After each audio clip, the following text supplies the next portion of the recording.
Hello, winners, and welcome to Two for the Win with your hosts, Nick and Will.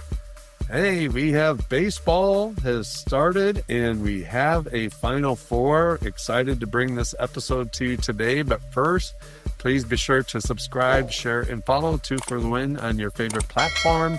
And want to give a shout out today to today's sponsor, Hard Rock Bet. So if you're looking to place a wager on the Final Four or baseball, you got a feeling on a game or some players, and you don't have an account, check out Hard Rock Bet.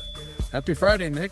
Happy Friday, Will. Hello, winners. Woo, there is so much going on. We can talk about, we're both wearing our baseball, so maybe we start a little bit with the kickoff of the Major League Baseball season in 2025. Actually, we're both wearing jerseys of teams that matched up in the first weekend. That did not go well for the team from Wisconsin. Went really well from New York, but I think the thing that we were talking about briefly was, the story was the bats, right? And how many home runs the Yankees hit against the Brewers. It was almost like a softball game. They just kept cranking homers. And actually, just for those who don't know, I'm wearing the new Brewers commemorative jersey to Bob Uecker, who was a very famous announcer for the Brewers for over 50 years, was also on Johnny Carson quite a bit, known as Mr. Baseball. So shout out and pour one out to Mr. Bob Uecker. But thoughts about the Yankees and the Brewers, and that Yankees hitting home runs like crazy and Judge being on pace for 303 homers in a full season. Well, the controversy, I don't understand. I mean, it's legal. They don't do anything illegal, and there are multi-teams and multi-players who use the same rocket bats or whatever it's called. So that's not that's again, the media will try to build a narrative like it's all about the Yankees. They are the only one using it. It's absolutely false. You had like the Mets, player from the Mets, player from Cardinals, playing from Texas Rangers, playing from the Dodgers. They all use bats, like different bats. And the league, in all honesty, they want that to happen because the batting average was down big time because the pitcher are better and better. And so that was great. I like the first weekend. After that, we'll see. I still believe that we're not going anywhere. I have the Yankees at 84, 85 games. Really? This That's season. Yeah.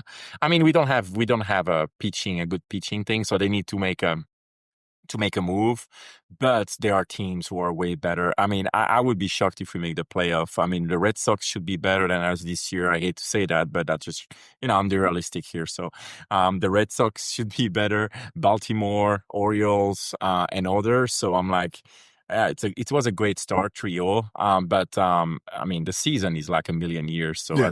I don't really care about that. But the controversy, I don't understand. There's no controversy to me. But what's your point? Well, I think for our winners who don't know, the bats that are different, they have a higher concentration of wood near the logo, which is really the sweet spot of where you should be hitting the baseball. And Nick is right. Like, I got caught up in the media. Now, I knew from the onset that these bats were approved. They were legal. But I did think that it was just the Yankees who were the proprietary ones. And then you mentioned that that's actually not the case, which was illuminating. But, my thought was, why aren't other teams using these bats? But apparently some are. But no, I just think it made a lot of noise. And I think with all the home runs that were hit, and the Brewers, I know Brewers, whatever, they've been in the playoffs 5 out of the last 7 years. So they're not a schmuck franchise, but they got whooped. And your point, it's a long season, so I'm not panicking on it. But my goodness, it felt like you need to call the mercy rule, like in softball. Remember, you get up like double digits and you just are in the game after the fourth inning.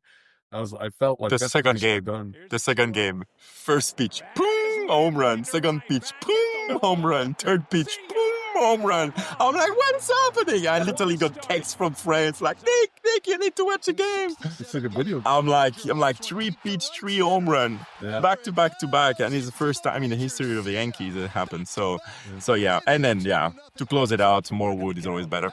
Yeah. It's true of many things in life, but I think We didn't really do a baseball kickoff. Yeah. And we can go deeper because it is a long season. But as of right now, who would you say are your picks to meet in the World Series from the National League? And Dodgers and whatever field that's going to be. I mean, it is literally nothing that no one can do against the Dodgers. I don't believe that I can bet the house that the Dodgers are going to win. Even if they have half the team hurt, they still have the best team. Yeah. So I think that this year, nothing can happen to the Dodgers. Like, look at last year. They improved drastically. And last year, they literally lost 2-3 players during the World Series. Imani or whatever his name is. Sorry, I run blank. The best player. And the Dodgers? Yeah. Oh my God, we're so Mookie bad. Betts? No, the hitter and pitcher. Oh, Ohtani. Imani, yeah. So Ohtani didn't even pitch. Yeah. I mean, and now he's pitching with his guy from Japan, the 2 other people they picked up for that. But again, it makes sense. I don't understand team like the Yankees. It's my team, but I don't understand teams who can print money like them. Why are they not giving like $1 billion to players? Like Ohtani, like the real data, they already recoup more than 50% of what they're going to pay Ohtani for the 15 years, the first year in marketing only. Is that amazing? More than 50%. Why would they not? People don't know it's a $400 million contract, right? No, it's 600 something million. That's right. So they made $400 million on Ohtani on Ohtani on first year. So people who said it's a lot of money, everything is relative because as a team, it's a business. I mean, they wouldn't care giving $1 billion if they know they will get half that the first year when it's a 15-year contract. That's a no-brainer. It's just business. So Yankees could definitely do the same. It's the 2 biggest markets. Why are they just nickel and dime? And I have to say about the big controversy with the player going to the Mets, Soto being to the Mets. I don't disagree on that. Like, I think that we got better by giving away Sotos, like the kind of Soto, the kind of player we got. I think it's better. No, I didn't predict the injuries coming up and Cole missing the season and all that, but I was not mad when he chose someone else because it was, knowing that the owner of the Yankees is not a big spender. So it's not like his dad. So, I mean, I would have feel bad if they resign him. They would not do any other move. So I much rather do the move that they did and let go of Sotos and then going. But it's just my only opinion. But the Yankees should be a lot more aggressive for a lot of players from those small market like the Brewers. I have a couple of players I would love to have. Well, give them the money. You will get money back, or just be smart like the Dodgers. Take people from the market to spend tons, the millions and millions of dollars of marketing, of TV rights in Japan. Like, why do they do that? Because they get so much money from Japan by taking those players. Yeah. That's the reason why they started with 2 games in Japan. How much money did it bring to the Dodgers by doing that? It's just, it kind of, annoys me a little bit, like, because if you don't have a cap, if you print money like the Dodgers and the Yankees, why you don't keep throwing money at players? Because money comes back tenfold. I totally agree. And I talked to former coworker, but he lives up in Connecticut and a huge Yankee fan. And he also was like, hey, I'm glad they didn't pay Soto and instead put that money into pitching, because they signed a couple different pitchers with that. And he was a fan of that. And I think Soto's going to regret it, because in the Yankee Stadium, you got the short right porch, right field, and you don't have that in Citi Field in the Mets. So I don't think he's going to do as good. No. But I will say, again, baseball is a long season. Obviously, there's going to be a lot of trades. I think we're going to have a World Series rematch. I think it's going to be Dodgers and Yankees again. I think the Yankees will make a trade for a pitcher. They could go to Seattle. Seattle's pitching rich. There's other teams that are pretty rich in pitchers, and I think they can make a trade. I hope so. Yeah, I just think the Yankees, they still have the core team together. To your point, Garrett Cole's a big loss, but it's a long season. They can rent an arm for half a season, trade some stuff, and get it. I expect the Yankees to be there, and it wouldn't shock me to see a rematch of the World Series. But the Dodgers are they're this generation's Atlanta Braves. Remember the Braves in the '90s when they had Glavine and who started not Morris, whatever, Matlock? No, not. I was not following Oh my baseball. gosh. Anyway, they had a really strong pitching team. Tom Glavine was another one. I can't believe the main guy, but they were always in the playoffs, but they only won the World Series once.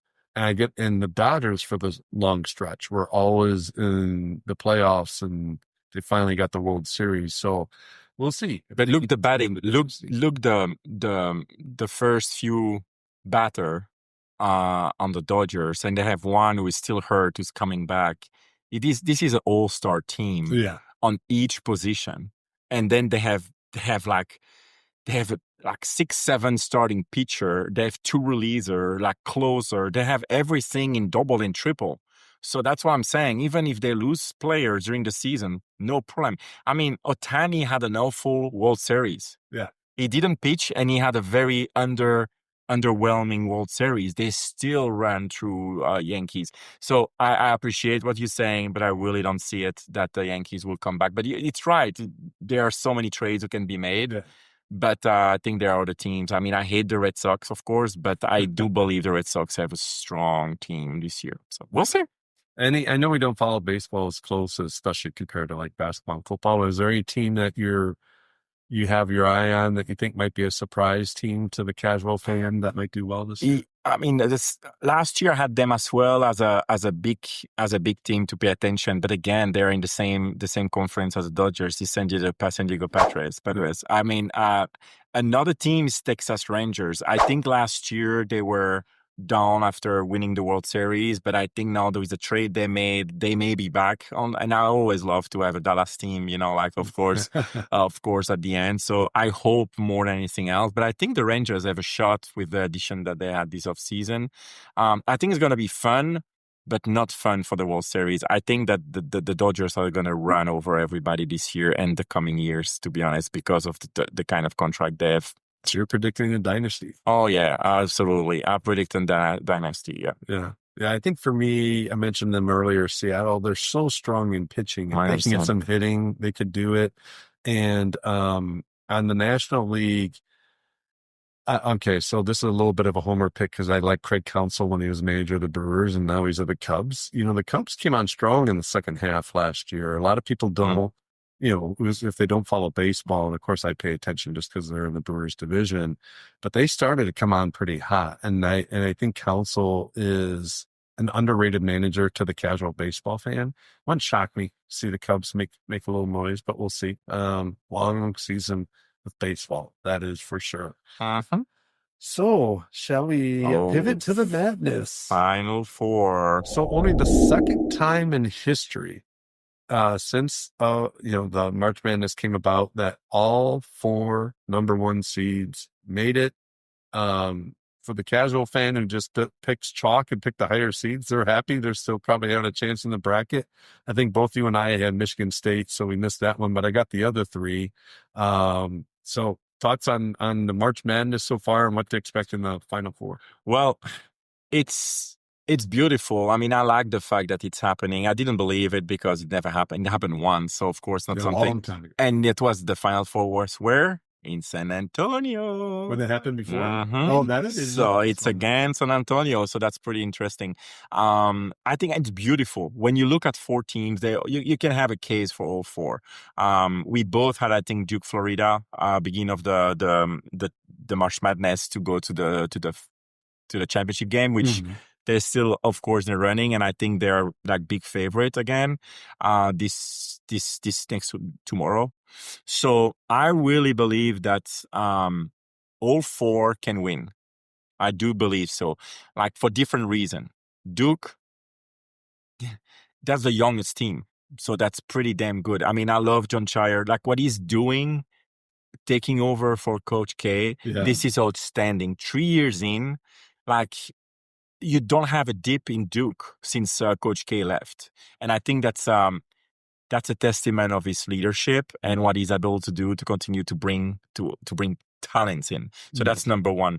Of course, Cooper Flagg, He's the best player. Like there is no one close to him. I don't care. I don't want to hear about the point guard from Florida. Yes, he's great, but he's not in the same category stratosphere as Cooper Flagg. Cooper Flagg is a once every 20 years kind of talent. For me, we're lucky we have back to back with when Biana last 2 years ago.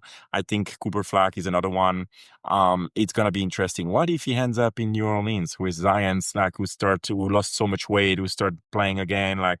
Who knows what's going to happen? I think or Zion stay and they build around Cooper Flagg and Zion next to him, or they trade Zion because of his injury history and try to get the best possible package for him. Yeah. But okay, that's another story. But yeah, and then they have such a complete. I love the. You will be happy. I love the little guy from Wisconsin, Kushner, whatever his name is. Yeah. Oh my God, a bulldog, and it's a typical. I mean, I'm sorry, white small bulldog kids go to Duke like a JJ Redick style, a great shooter, like a guy with a bone in his mouth, and he's not letting go. Yeah, so I love him so much for this team.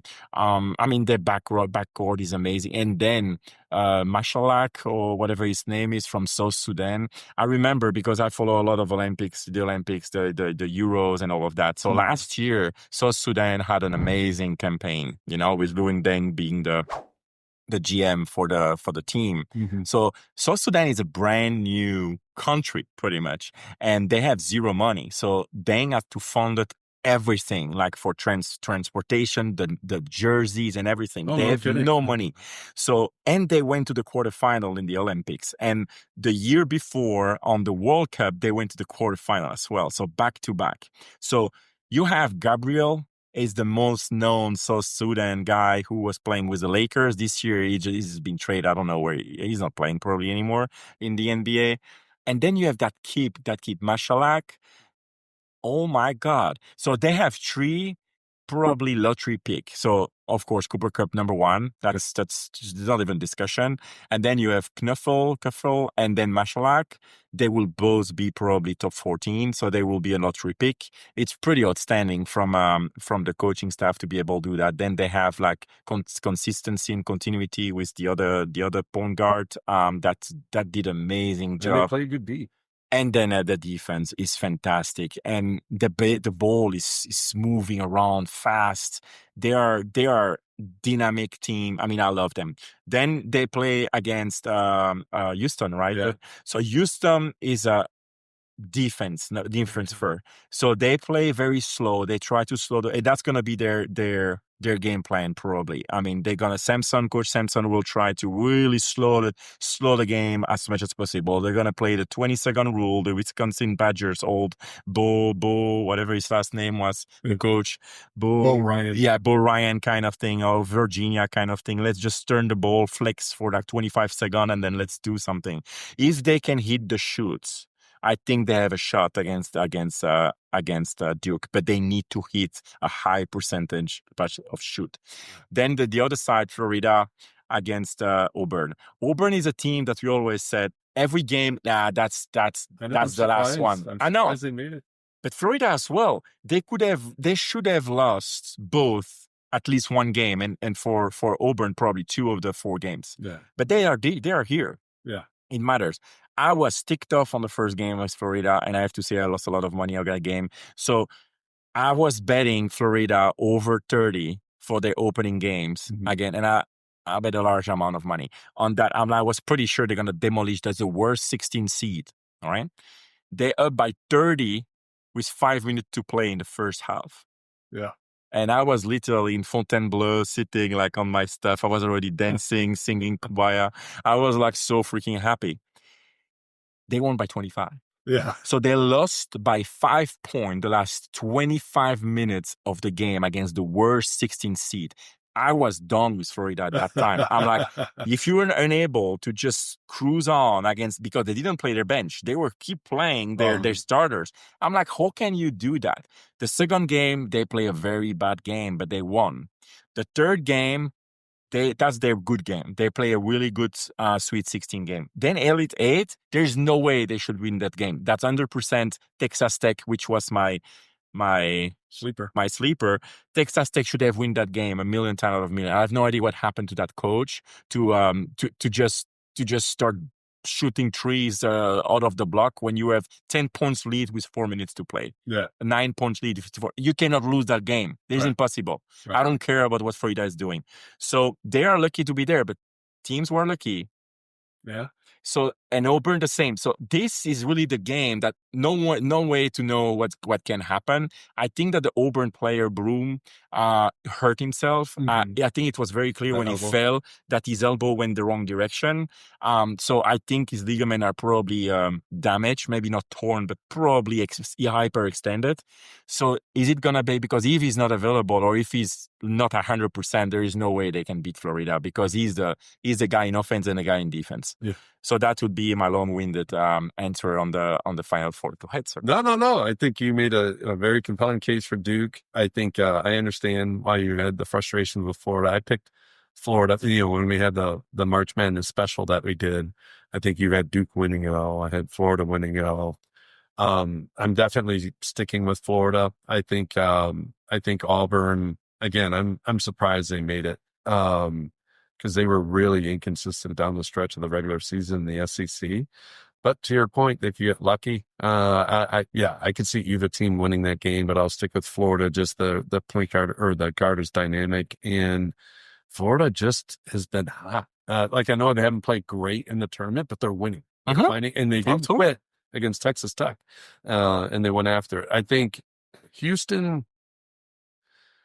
I could see Houston slow it down. I got a little bit of a vibe, as weird as this is, Duke UNLV, when Larry Duke Johnson beat the UNLV's perfect season in the championship game. And Duke didn't necessarily slow it down as much as Houston did, but they slow it down enough to where the running Rebels couldn't run up and down the floor. And I could see that Houston trying to do this against Duke. But you just mentioned Duke has 3 people who probably go in the lottery. At the end of the day, all things being equal, talent's going to win out. I would be shocked if Duke lost. I wouldn't be extremely shocked, but mildly shocked if Duke lost to Houston. I think it's a Duke-Florida matchup, and I think anything can happen in the championship game. But some memorable games in this March Madness, as always. Some crazy finishes. Even Houston with that drawn-up play that they did to win their game was amazing. But we didn't get the Cinderella in the Final Four. We went off all 4 number 1 seeds. I think next year a lot of people are going to do the same thing, and it's going to get busted, because it's just so rare that happens. Yeah, I mean, people are never happy when you have Cinderella. Some people are happy, and some others, we don't have the best 4 teams, and now we have the best 4 team. All we hear about is not good for the game. I think it's amazing for the game. You want to have Cinderella happen in the first 2 rounds. Yeah. Like you want to see upset the first 2 rounds, but if you have an upset who lasts, like North Carolina State last year. Yeah. They remember that big guy? I know. And he played somewhere in Slovenia or a country that nobody played. But nobody could stop him. No. Barkley. Exactly. Barkley. But he had like a stretch where it was his time. Yeah. But it's not the kind of basketball you want to see at the end. Right. You want to see them. I was rooting for them during the stuff, but then for the Elite 8, I'm like, no, don't let them. It shocked me if he was eating a double cheeseburger on the bench, that guy, man. He was just as round as he was tall. I know. But good for them. But I think for the game and for the NCAA, I love the fact that we have the 4 best team of the season playing at the end. Totally agree. I was wrong for Michigan State, and I was wrong for Clemson. Yeah, I know. Yeah. But again, we'll see what happens. I still have the last 2, so. And you too. So you have 3 of the 4, so you're probably pretty in good shape. Yeah. I think in the league, there's some people who can outpoint me, but I think there's only one that has Florida that can outpoint me. So I might finish second. We'll see. If Florida. Yeah, in mine, I'm like 8 or 9 out of 35. So yeah, I think the thing that I agree with you. I like seeing quality basketball at the end, and I think. It kind of validates the selection committee seeding. Obviously, they got the 4 seeds right, number 1 seeds. But the other thing that I found surprising is, we've been talking about nil and the impact that nil money has made on collegiate sports. And you saw it in football, and you've even seen it in basketball, because now the SEC is great in basketball when usually it was always Big East and ACC, Big Ten dominant. The SEC had some good teams, but never like this. I mean, they dominated this year. And I think it's interesting because with all the nil money, I think sometimes you see more parity now. Like we saw that in college football, right? Like you had the 8 seed and the 7 seed, or the 8 seed and the 9 seed that made it because of the parity. But in basketball this year, we didn't see that, No. at least in the tournament. You know, the best teams, to your point, made it. And that doesn't always happen. So it's interesting. And I don't know, you know, every year is different, but it'll be interesting to see, is the impact of nil different on football for college than is basketball when it comes to the championship or the playoff series? Maybe not. I think the difference in football is the fact that we went from 4 to 12 because it allows upset Opened that it up. was not able to before. But the NIL is like, it's going to be the same. I love like some take that I heard the last few weeks about the fact that this NIL thing, I mean, I was always a believer that players should have been paid because they are the one who bring the revenue in and they get schnoll. So I like that. But I don't like the format that's going. Like it's literally throwing on the face of the players in the middle of the March Madness. The window opens, so players are just not focusing on the right thing. I mean, it's all over the place. And I believe that what I heard, I forgot who said that recently, but I believe you should have a 2-year contract where you have a certain amount of money, a maximum you can give to a player, and then you just give a 2-year contract to that player. And if they want to leave, there's a buyout who needs to be paid by the players or by whoever, but a buyout.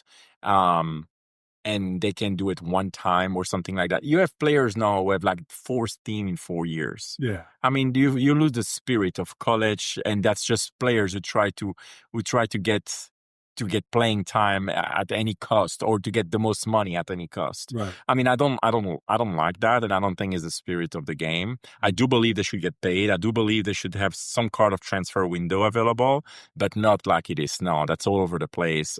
So I hope they fix it, but you know, that all depends on the revenue. Like, let's see what kind of revenue they have. If the revenue doesn't continue to go the right direction, why would they change? But we'll see. I agree. And anything else on March Madness Final Four you want to share? I think that you know, if Duke wins and Cooper Kupp is the MVP, I do have him on the Mount Rushmore of Duke, and that's big. That says a lot. I think that you have. Who is your Mount Rushmore for Duke?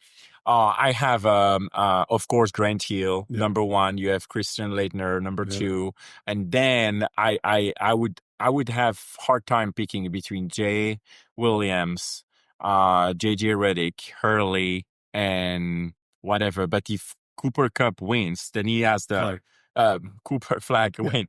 He has then the Player of the Year. That's gonna be released soon, and it's 99% chance it's gonna be him.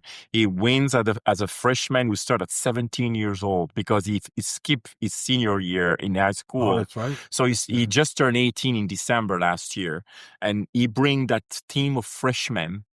Like, I mean, Prosper is the only one who has experience in that team. All the rest are freshmen. Right. And he lead the team to win against adults because he will play Houston. They are 4, 5th, and 6-year senior. Yeah. If he beats that and go over to win the MVP, if they win the MVP anyway. Yeah. So I think that's one of the best single season ever, and he should be on the Mount Rushmore of Duke for me. Yeah, I hope we have a graphic that's showing up right now, like the Mount Rushmore for Duke, and put Cooper Flagg on there. I think that would look pretty cool. Yeah, I'm excited. Again, another quality basketball season for college, and the tournament is just so much fun to watch. But last shout out, I want to give a little different topic on somebody who we both have a lot of affinity for. How about Dion getting a 5-year extension from Colorado? $54 million. There we go. Sure. I know. I love his reaction. Why is very surprised? I'm the best coach in the league. He never lacks confidence. But he's not wrong. I mean, you can argue stuff, but he's the 9th best paid coach in college now, and a lot of people say that he's still underpaid. Well, I think it's great for him. I don't think he's doing it for the money, but the money never hurts. Oh yeah. But I think that Colorado need to do something like this because Colorado was nobody even knew who they were before prime time went there. So they weren't relevant since Cordell Stewart in the 90s. Yeah, so I was not. Yeah. And so, yeah, we'll see. But I'm excited about college football. Let's not talk about it because we have a lot of time to wait for. Yeah. But that first day, that first opening day of college football next year with Texas at Ohio State and LSU at Clemson, I think. Ooh, you will have some great first game. Normally, first game, there's nothing much, but here there's going to be a lot of good games, so I cannot wait. But it's end of August, so we have time. Oh, yeah, plenty of time. So there you have it, folks. There's another episode of 2 for the Win in our Fanatic Friday. Hope you enjoyed it. Hope you enjoyed the semifinal and final for college basketball coming up. And for those of you who enjoy baseball, here we are. We're into the next, what is it, like 7-8 months at least for baseball. So there you go. So again, please be sure to subscribe, share, and follow 2 for the Win on your favorite platform. A big shout out to Hard Rock Bet. Please sign up if you don't have an account with Hard Rock Bet. And we will see you next Fanatic Friday to recap the championship of college, and we'll find some other fun current events to talk about. So until then, be well, winners. Bye, winners.